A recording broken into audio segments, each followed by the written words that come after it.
My friends, let us come together for a moment of quiet recognition, not to add anything to ourselves, not to search for new doctrines or more spiritual techniques, but simply to rest in an awareness that has been present since before we formed the first thought about God. For centuries, humanity has sought the Christ in temples, in scriptures, in rituals, in systems of belief. We have traveled great distances in the hope that somewhere, someone could reveal to us a secret, unlock a mystery, or place into our hands a key that would open the gates of heaven. And yet, in all this long journeying, very few have paused to consider that the treasure they sought was never hidden, never distant, never withheld. The Christ is not something you discover in time. The Christ is what you have always been in truth. When Jesus spoke of the kingdom of God, he did not direct anyone outward. He did not say that the kingdom is found in a holy mountain, or in a book, or in a system of worship. He said, very simply, the kingdom of God is within you. If there is a message the world has forgotten, it is this one. If there is a truth that religion has complicated, embellished, and sometimes concealed beneath layers of doctrine, it is this one. The kingdom is within you. Christ is within you. The presence you seek is the very essence of your own being. It is only because we have been conditioned to look outside ourselves that this appears hidden. We have been taught to wait for God, to plead with God, to earn the favor of God. And in this long habit of looking outward, we have missed the central truth that the divine life is already embodied as our life, that the divine consciousness is already the substance of our consciousness. I do not ask you to accept this as a belief. Belief does not open the kingdom. I ask only that you become still enough to sense the truth that is even now whispering within you, not a distant God speaking from the heavens, but the gentle movement of the Christ in your very awareness, saying, I am here, I am your life, I am your identity. This realization does not belong to any religion. It is not Christian, nor Jewish, nor Hindu, nor Buddhist. It is the universal truth that every mystical teaching has pointed toward. Religion may point the way, but it cannot give you the experience. Scriptures may describe the nature of God, but they cannot reveal God to you. Teachers may speak of the Christ, but they cannot place the Christ within you, for the Christ was never missing. It requires no insertion, only recognition. Let us, then, set aside the notion that Christ consciousness is a doctrine to accept, or a theory to debate, or an achievement to attain. It is none of these. It is the simple awareness of the divine presence that has always been your life.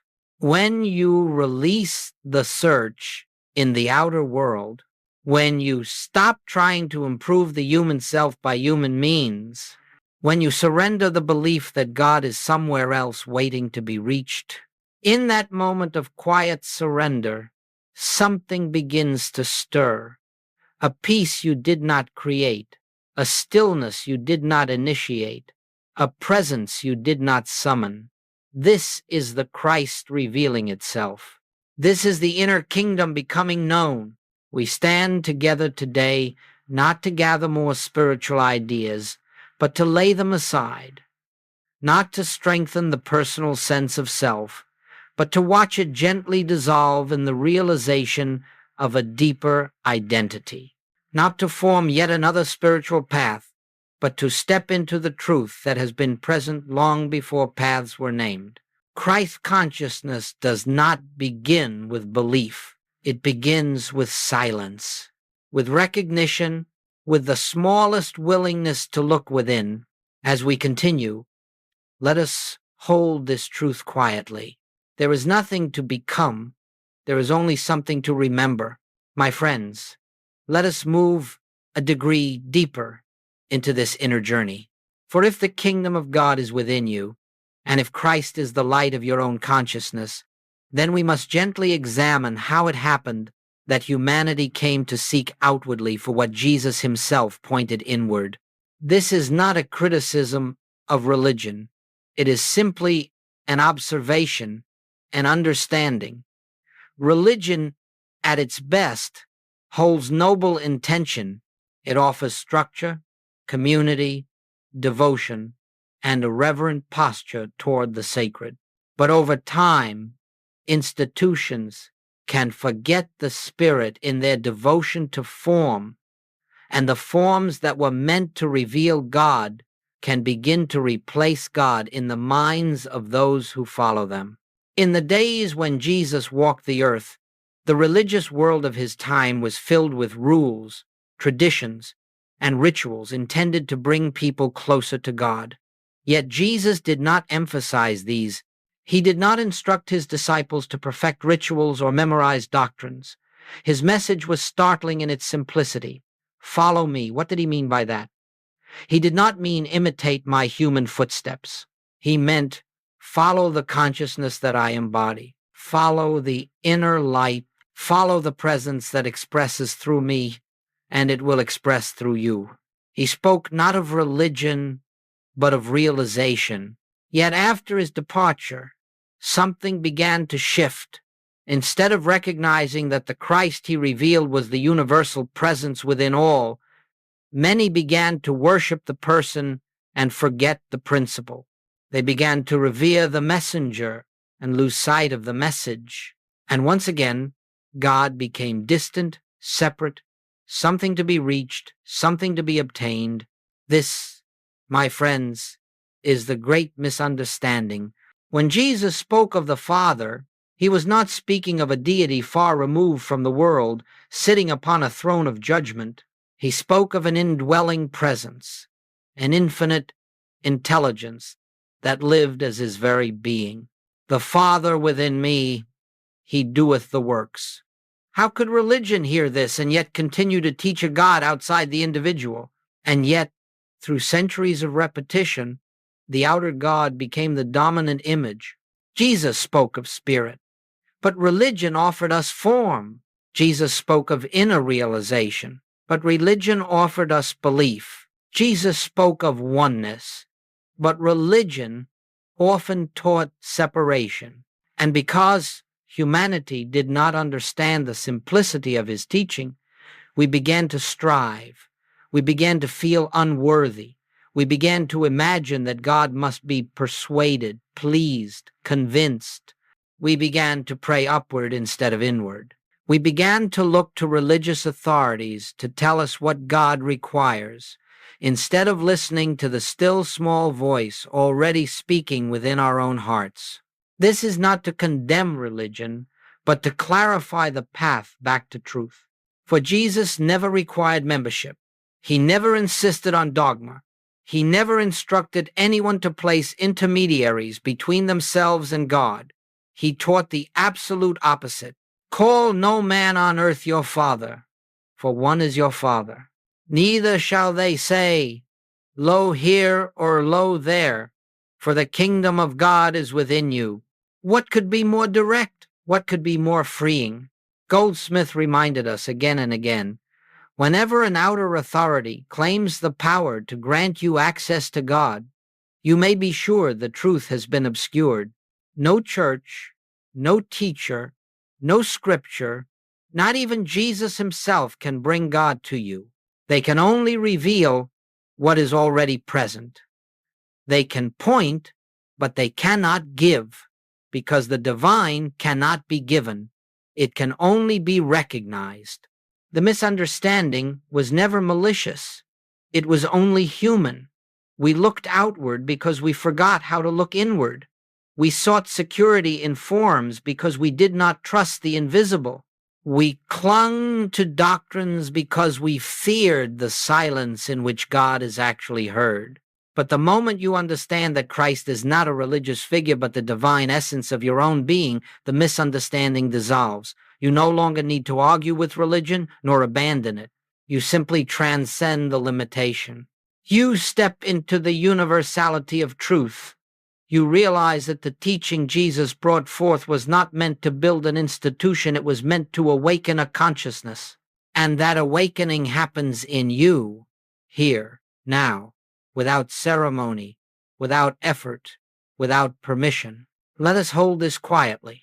Jesus pointed within, religion pointed without, but the inward path has always remained open. The misunderstanding is undone the instant you turn your attention back to the place Jesus directed you, the kingdom within. My friends, as we enter this next movement of our inner journey, let us become very still, not because stillness is holy in itself, but because in stillness we begin to feel what words cannot contain.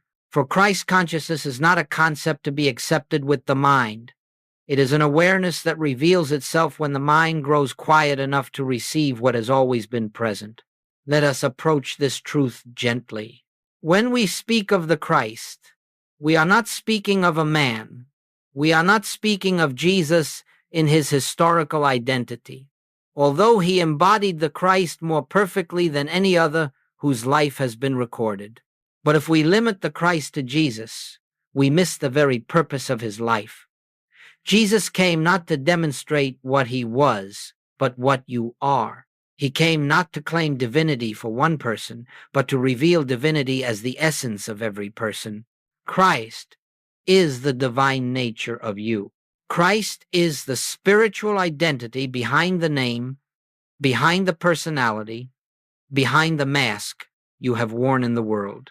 This is why Jesus spoke in the first-person universal hour. He said, I, not to identify the human Jesus, but to speak from the standpoint of the Christ. I am the light of the world. I am the way, the truth, and the life. Before Abraham was, I am. When he spoke these words, he did not mean Jesus the man existed before Abraham. He meant the Christ, the eternal I, the presence of God individualized. And this same I is the truth of your being. Do you see how this dissolves the sense of separation? Do you see how this lifts the burden of trying to reach God or please God or find God? There is no distance to cover. There is only an inner identity waiting to be recognized. Christ consciousness, as Goldsmith taught, is the awareness of oneness. Oneness with God, oneness with all life, oneness with the infinite source that is forever expressing as your very breath. Christ consciousness is the recognition that you are not a fragment seeking to return to a whole. You are the whole expressing one of its infinite forms. It is the awareness that God does not stand apart from you. God is the life you are living. God is the intelligence operating your being. God is the substance of every breath, every thought, every movement of your existence. To awaken to the Christ is to awaken from the dream of separation. You see, the human sense of life believes, I am here and God is there. The Christ sense of life knows, I live, yet not I. The Father within me is the life that is living. The human sense prays for supply. The Christ sense recognizes that divine supply is the very nature of consciousness. The human sense fears sickness and death. The Christ sense knows that life is infinite, eternal, never born, never dying. Christ consciousness is not something you attain through discipline or religious achievement. It is the natural state of your being, obscured only by false belief. It is like the sun hidden by clouds. The sun does not have to be summoned. The clouds only need to part. And how do they part? Not by effort, not by struggle, but by recognition. Recognition is the opening. Recognition is the doorway. Recognition is the moment you stop identifying with the limited human self and begin to rest in the truth of your spiritual self. This is why Goldsmith said that the Christ does not come to you, it appears through you. It unfolds as the dawning awareness that the presence you have sought in books, in teachings, in rituals, in teachers, has been the essence of your own consciousness all along. Christ is not something added. Christ is something revealed. Christ is not a divine supplement to your humanity. Christ is the truth behind your humanity. And so, when you turn within, when you become still, when you rest in quiet acknowledgement, something subtle begins to occur. You begin to sense that your thoughts are not the source of your life. You begin to feel a presence behind you, within you, as you begin to realize that what you call I is not the limited being you have assumed yourself to be, but the living expression of the infinite. This is Christ consciousness. A state where the world loses its power to frighten you. A state where appearances lose their authority.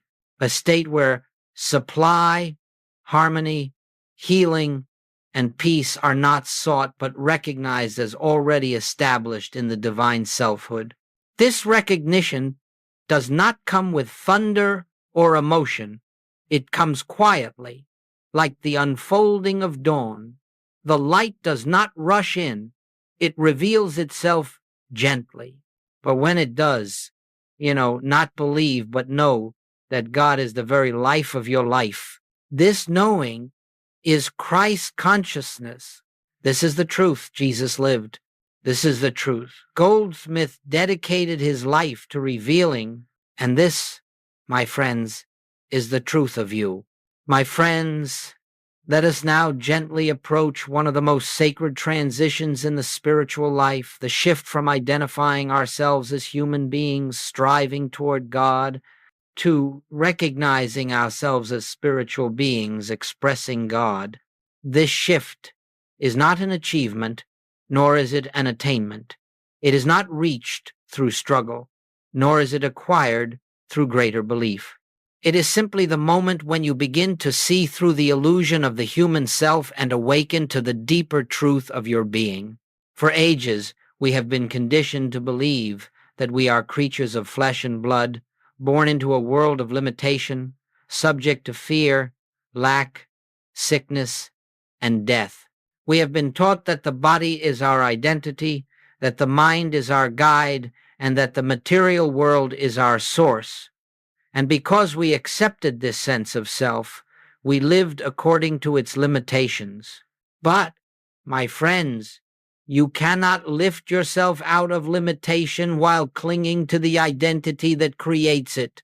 You cannot experience the freedom of the spirit while insisting that you are first and foremost a human personality. And so, the beginning of liberation, the doorway to Christ consciousness, is the recognition that your human identity has never been your true identity.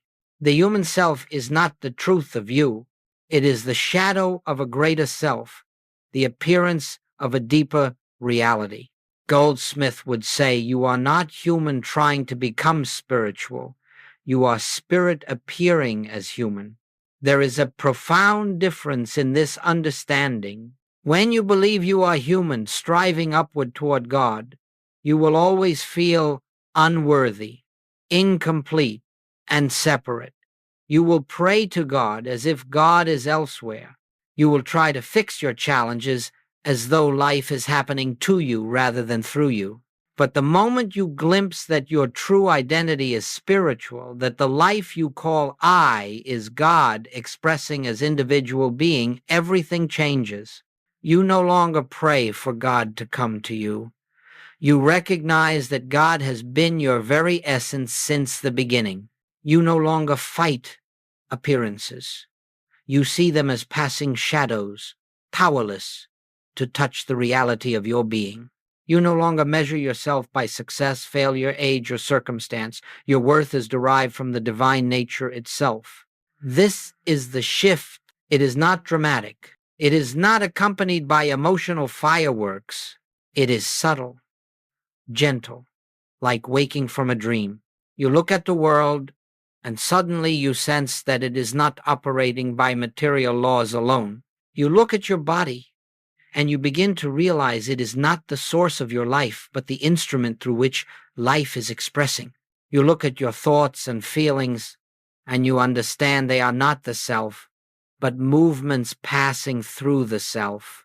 And above all, you begin to feel a new center, a place of stillness, peace, and assurance that does not come from human effort, a presence that you cannot define, yet you know as intimately as your own existence.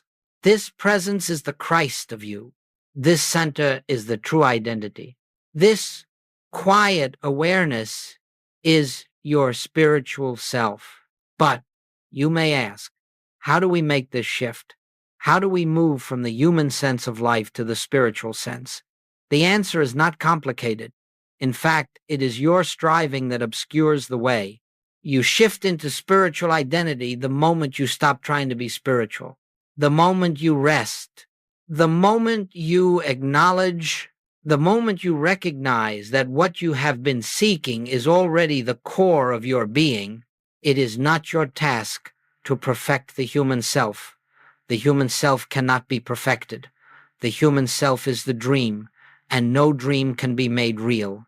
Your task is only to recognize what has always been true, that behind the dream stands the reality of your spiritual self, untouched, unaltered, eternal. This is why Goldsmith insisted that we release the attempt to improve our humanity. The human state is not the truth of us, and the more we try to refine it, the more we bind ourselves to it. The spiritual identity requires no improvement. It requires recognition. Once this recognition begins, the whole nature of life changes. You stop fighting appearances and begin resting in presence.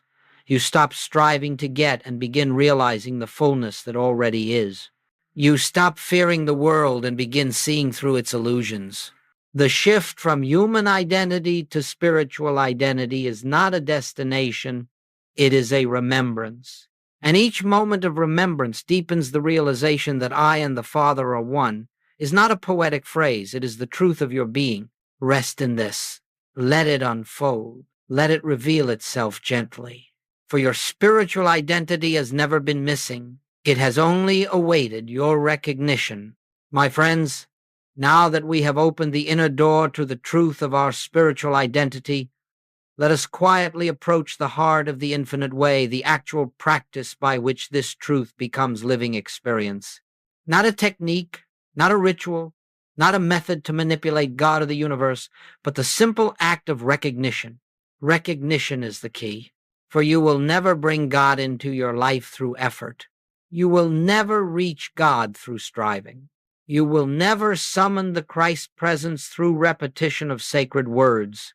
You do not need to. The presence is already here. And so the practice is not the attempt to create something, but the realization of what already is. It is the shift from seeking to acknowledging, from trying to attain to resting in what has been true since before the foundation of the world. This is why Goldsmith said, "Do not try to reach God, acknowledge God already present." Let us explore how this unfolds. Begin by becoming still, not forcing stillness, not battling thoughts, simply pausing long enough to notice the quiet undercurrent beneath all movement. In this soft stillness, withdraw your concern from the outer world for a moment. Do not try to solve.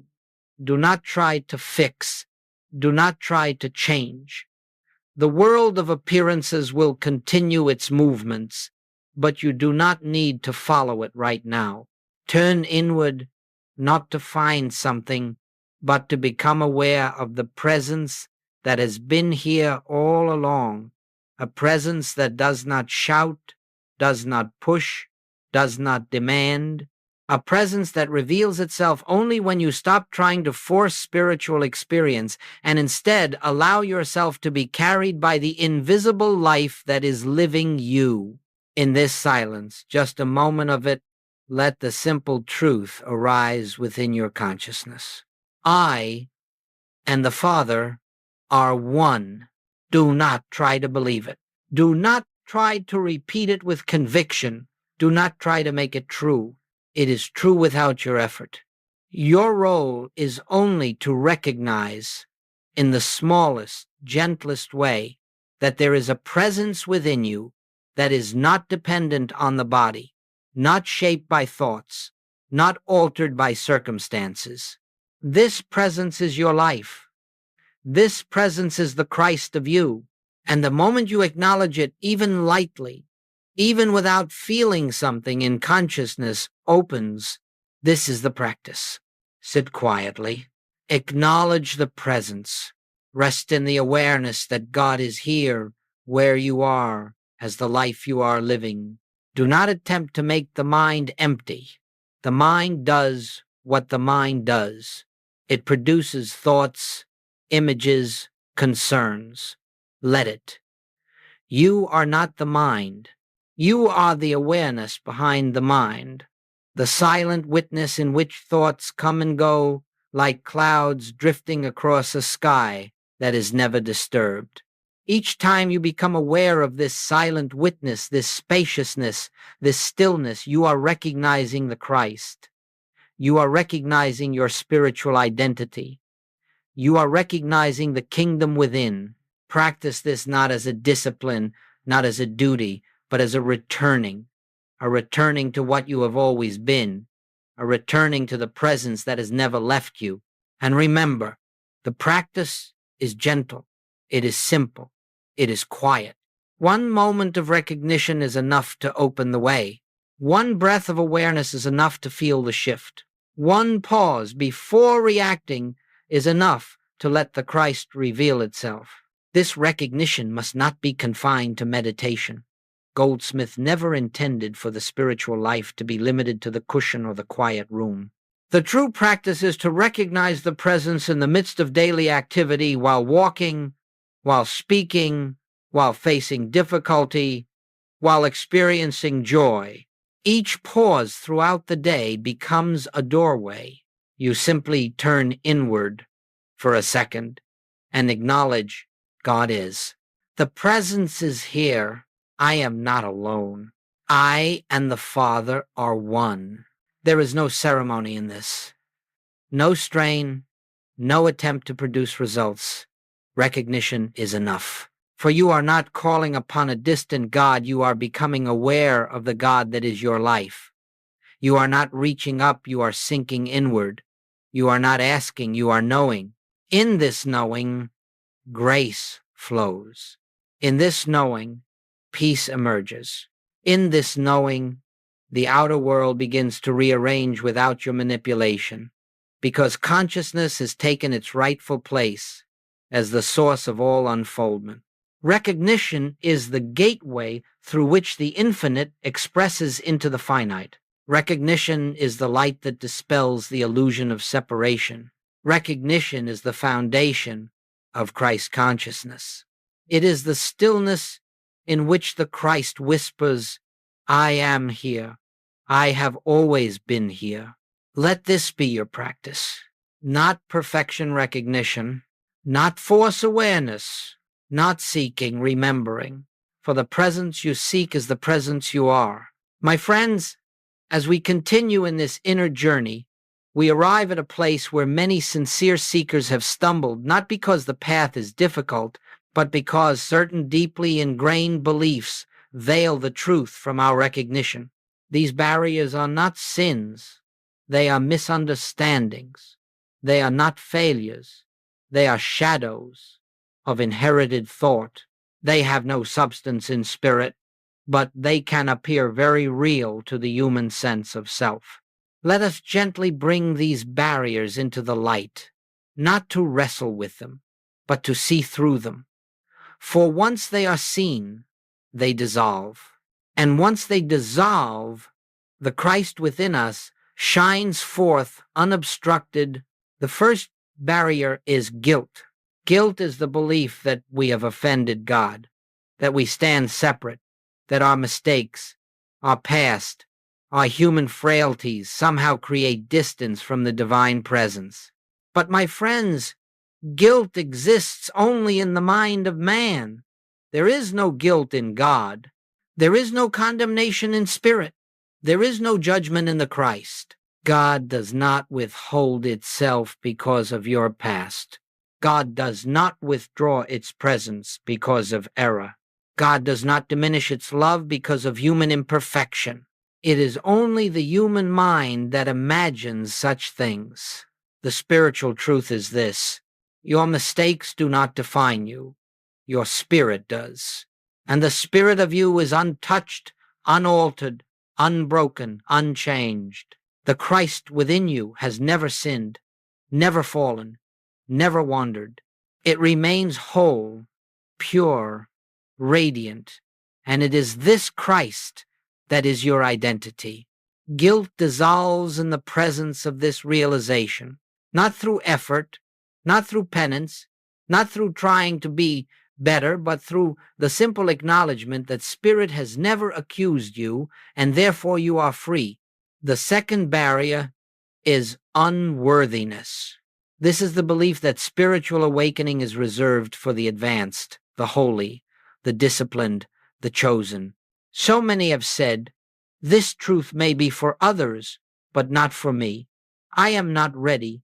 I am not spiritual enough. I have not practiced long enough." But how can you be unworthy of your own identity?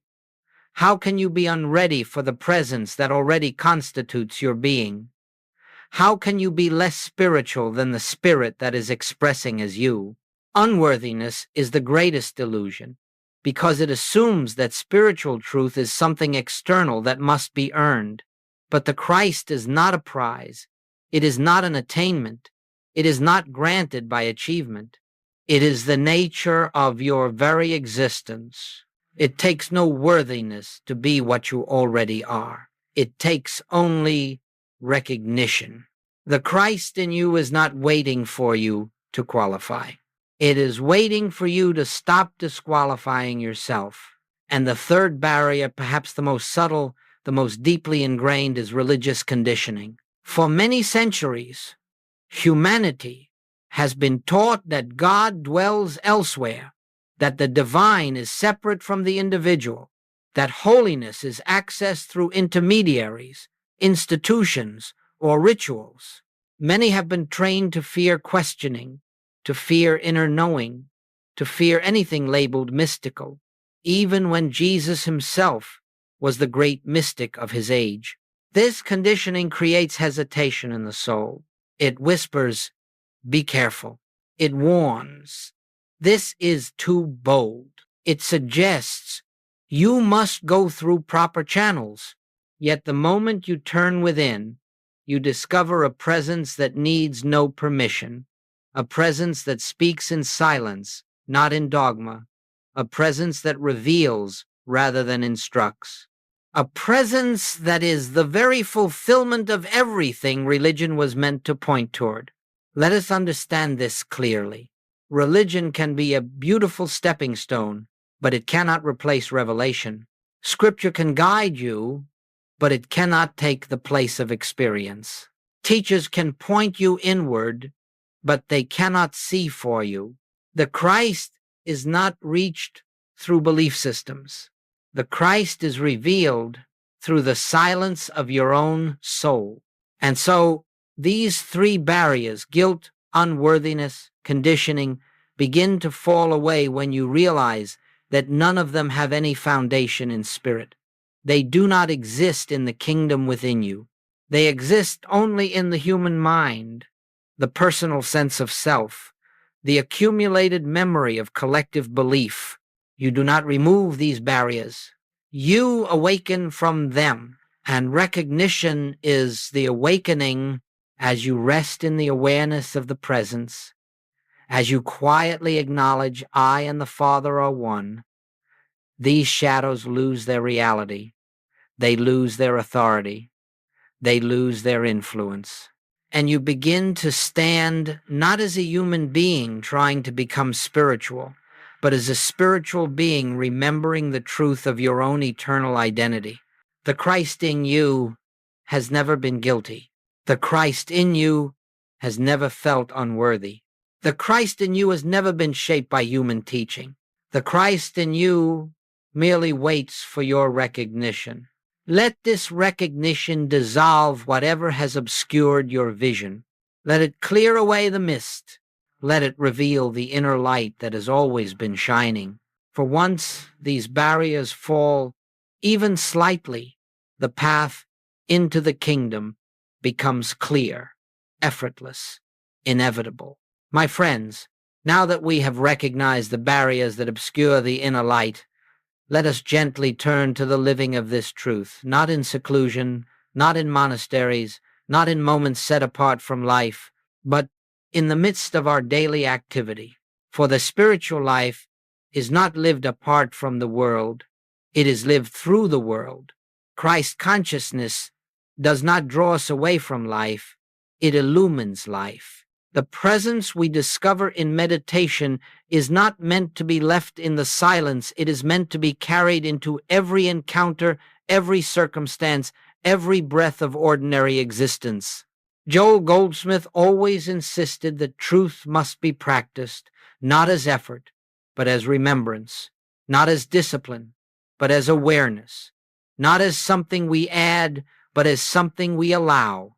And so, let us explore how this inner awareness can become the living center of our daily life. The first practice is the pause before reaction. In the human sense of self, we meet life with immediate responses: fear, judgment, worry, planning, resistance. But when you have tasted the inner presence, even faintly, you begin to recognize that you do not need to be governed by these automatic impulses. When a challenge appears, a bill, a conflict, a symptom, a disappointment, do not react instantly. Do not rush into human planning or mental struggle. Simply pause, even for one breath, and turn inward. In that pause, quietly acknowledge the truth. God is here. The presence is the only power. I and the Father are one. This single moment opens the door for grace to act before the human mind interferes. You see, the world teaches us to meet appearances with effort, but Christ consciousness meets appearances with recognition, and in that recognition, the appearance begins to lose its power. It no longer dictates your state. You remain centered in the presence that goes before you and makes the way straight. The second practice is seeing the Christ in others. This may be the most transformative application of the entire teaching. When we look at others through the human sense, we see behavior, personality, flaws, history, and roles. And in seeing these, we unconsciously reinforce them in ourselves and in them. But Goldsmith taught a higher vision. See through the person to the Christ. See through the behavior to the divine identity. This does not mean condoning unkindness or ignoring actions. It means that when you meet another soul, you silently recognize that behind the mask of human personality stands the same divine presence that lives as you. In moments of conflict, silently acknowledge, I behold the Christ of you. Your true identity is the same presence that lives in me, and something begins to shift. The energy changes, the reaction softens, and even if the other does not consciously realize it, your recognition awakens something within them. Grace meets grace. Light meets light. Consciousness responds to consciousness. The third practice is listening instead of forcing. In daily life, the human mind rushes to solve, to plan, to choose, to direct.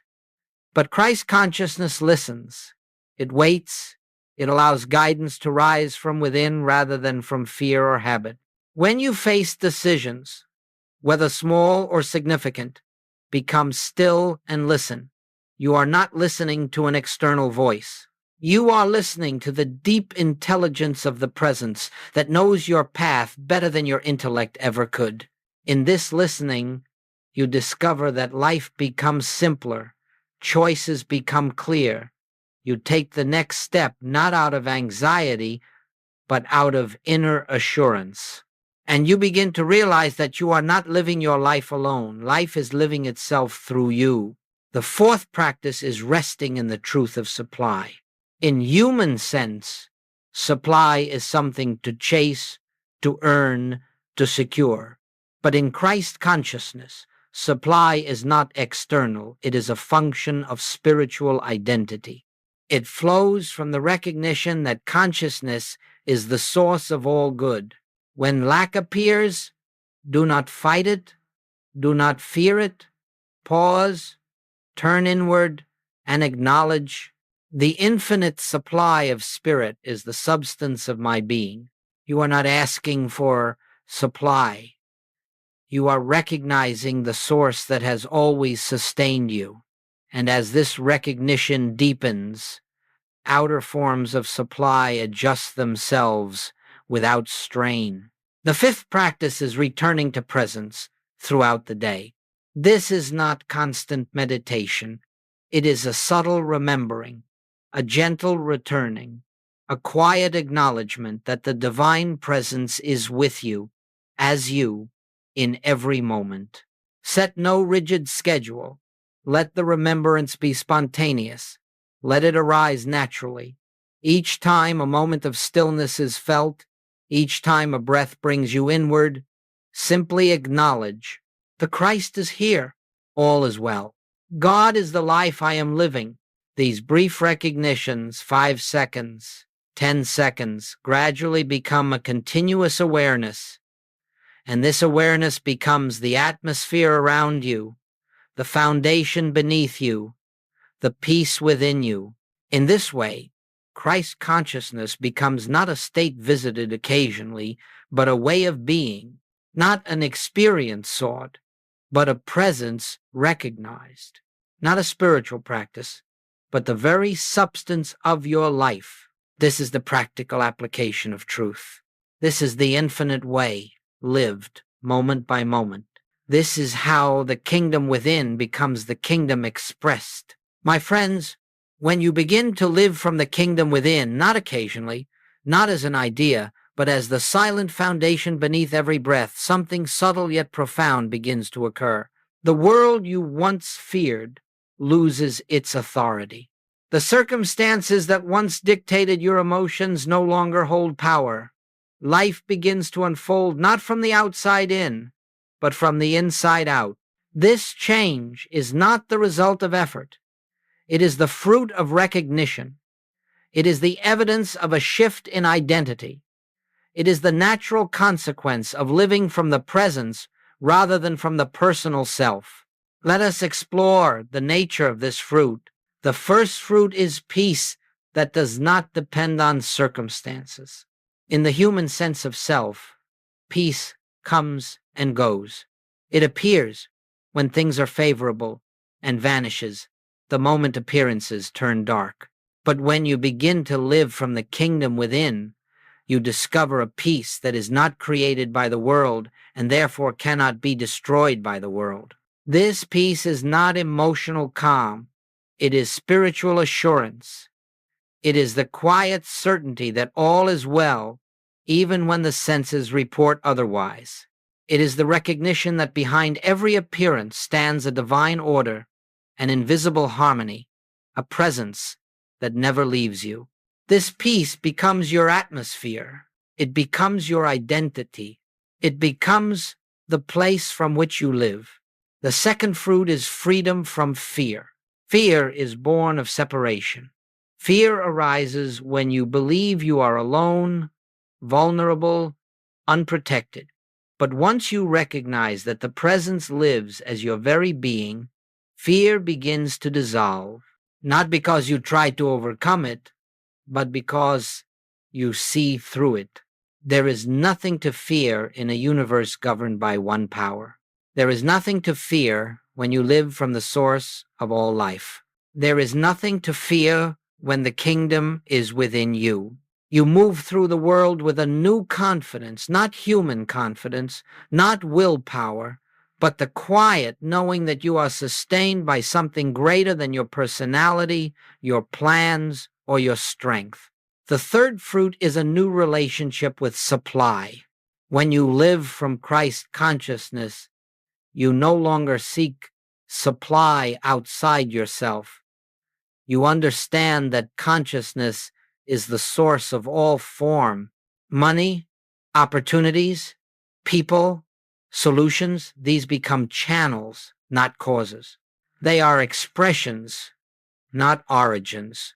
And because you no longer fear losing the channels, you no longer cling to them, because you no longer look to them as your source. You no longer burden them with expectation. And because you no longer operate from lack, supply begins to flow with greater ease. You discover that you are never without what you truly need, because the source is never absent.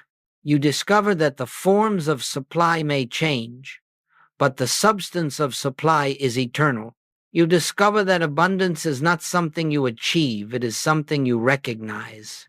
The fourth fruit is healing, not always as the world defines it, but always as spirit intends it. When you live from the kingdom within, the body begins to respond to a different rhythm. Stress diminishes, tension releases, the natural intelligence of the body aligns with the harmony of the presence. Healing may appear in the form of physical restoration, or it may appear as peace, acceptance, or inner transformation, but always healing unfolds as the revelation of wholeness already present. You do not heal by fighting disease. You heal by recognizing the perfection of your spiritual identity. The body follows consciousness. The fifth fruit is transformation in relationships. Where once there were conflicts, you now find grace. Where once there were misunderstandings, you now find clarity. Where once there were demands, you now find compassion. Not because you have changed others, but because you have changed the place from which you see them. You now meet others from the Christ within you, and this recognition calls forth the Christ within them. You become a presence of peace in every room you enter. You become a light in situations that once triggered reaction. You become a witness to the divine identity hidden beneath the human appearance. The sixth fruit is a sense of inner guidance. You no longer force decisions. You no longer rush to choose. You no longer wrench solutions out of fear. Instead, you listen, and the guidance comes sometimes as a quiet intuition, sometimes as a shift in feeling, sometimes as the simple sense of the next right step. The more you trust this inner direction, the more clearly it speaks. You begin to live not by human will, but by divine unfoldment. Life becomes orchestrated from within. Paths open without strain. Opportunities arise without forcing. Situations resolve without manipulation.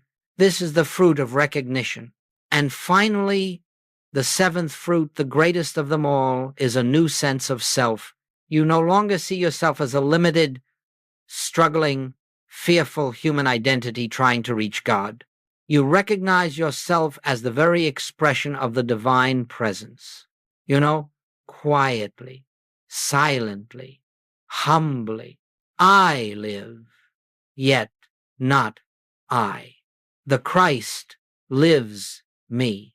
And from this recognition arises a life of grace, a life of inner freedom, a life of deep, unshakable fulfillment. Not because the outer world changed first, but because you changed your center. Not because you achieved spirituality, but because you recognized spirit. Not because God came to you, but because you came home to God within you. This is the life that begins when you live from the kingdom. This is the life that unfolds through Christ's consciousness. This is the life that cannot be touched by the fluctuations of the world. My beloved friends, as we come quietly to the close of this time together, let us remember that nothing spoken here becomes real through memory alone. Truth becomes living only through recognition. Revelation becomes experience only through practice. Christ consciousness becomes life only through the gentle, daily turning within. There is no final attainment. There is no moment in which you can say, I have achieved. For the spiritual life is not a mountain to climb. It is an unfolding, a deepening, a continual homecoming to the presence already here. Each day, in small, unhurried moments, return to the inner kingdom, not as obligation, not as duty, but as remembrance. Take a breath and quietly acknowledge, God is here. The presence is my life. I and the Father are one. Let this acknowledgement become the invisible thread running through your day. Let it guide you as a silent companion. Let it dissolve fear before fear rises. Let it soften your reactions before you react. Let it lift your burdens before you carry them. There is no need to strive. There is no need to improve the human self. There is only the need to recognize what has always been true. The kingdom is within you. The Christ is your identity. The presence is your companion. If tomorrow brings challenges, do not meet them alone. Pause even for a single breath and turn inward. If you find yourself anxious, do not condemn yourself. Simply remember, you have forgotten the presence. Return. Let the remembrance be your healing. Let the recognition be your strength. If you find yourself reacting, remember, reaction is the human sense of self. Recognition is the spiritual sense. Pause, turn, acknowledge the truth, and watch as the Christ consciousness displaces the human impulse. In this way, the spiritual life becomes natural, not something you add to your day, something that permeates your day, not something you strive to maintain, something you quietly remember. You will discover that the more you return to the inner kingdom, the more the outer world aligns without your manipulation. The more you acknowledge the presence, the more harmony appears without effort. The more you rest in your spiritual identity, the more life unfolds according to divine order rather than personal struggle. This is grace. This is the fruit of living from within. This is the infinite way. And so, let us end as we began in silence. For in silence, the Christ speaks. In silence, the presence reveals. In silence, we discover that the journey we thought we were undertaking is already complete. The kingdom has never been far. It is closer than breath, closer than thought, closer than the sense of I. And every time you turn within, you return home. Let this awareness accompany you now. Let it sustain you. Let it live you. And may the quiet recognition of the presence be the light before your path, the peace within your heart, and the truth that guides you in every moment. Blessings, my friends. Rest in the kingdom. Live from the kingdom. Recognize the kingdom. For it is here. It is now. It is you.